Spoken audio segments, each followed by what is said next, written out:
তো বিবাহিত নারী যারা আছেন, যৌতুক দেওয়া এবং নেওয়া দুইটাই অপরাধ আমাদের দেশে। তারপরও আপনারা বলেন যে টাকা না দিলে বিয়ে হয় না। আবার বাবা মাদেরকে দেখি যে একটা মেয়ে বড় করার পাশাপাশি বিয়ের জন্য টাকাও জমায় মেয়ের জন্য। ছেলে হলে তার জন্য কর্মক্ষম করার জন্য শিক্ষা দেয়, লেখাপড়া করায়।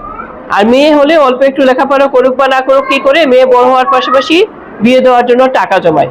কিন্তু সত্য কথা হলো, একটা মেয়েকে যদি আমরা যোগ্য করে তুলি, সে যদি সক্ষম হয় আর্থিকভাবে, জ্ঞানে এবং কর্মে যদি সেও সক্ষম হয় একটা ছেলে মানুষের মতো, তাহলে তার বিয়ে দিতে টাকা লাগবে না বলে আমার মনে হয়।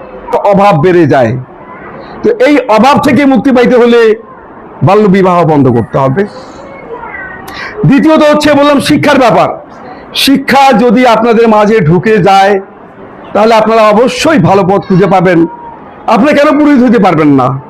আপনারাও পারবেন যদি সেই ব্রহ্মজ্ঞানটা যদি অর্জন করতে পারেন। তো নারীদের ক্ষমতায়ন এটা আমাদের শিক্ষার উপরে নির্ভর করবে। নারী পুরুষকে সমান ভাবে আমরা দেখি না, পুরুষকে সবসময় বড় করে দেখি, নারীকে আমরা ছোট করে দেখি। কাজেই এই বিষয়গুলা মানে সমতার ইতিবাচক মনোভাব গড়ে তুলতে হবে আমাদের সবার মধ্যে আর কি। আগামী ন্যায় বিচার কিভাবে নিশ্চিত হবে?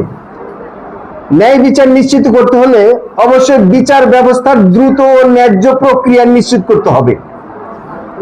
আর যদি আমরা সঠিক ও সাহসী পদক্ষেপ গ্রহণ করি, তবে আগামী প্রজন্ম একটি ন্যায় ভিত্তিক, সমতাপূর্ণ ও মানবিক সমাজ পাবে। নারী ও কন্যার অধিকার সুরক্ষিত করা কেবল আমাদের জন্য নয়, এটি সমগ্র সমাজের অগ্রগতি ও টেকসই উন্নয়নের পূর্বশর্ত।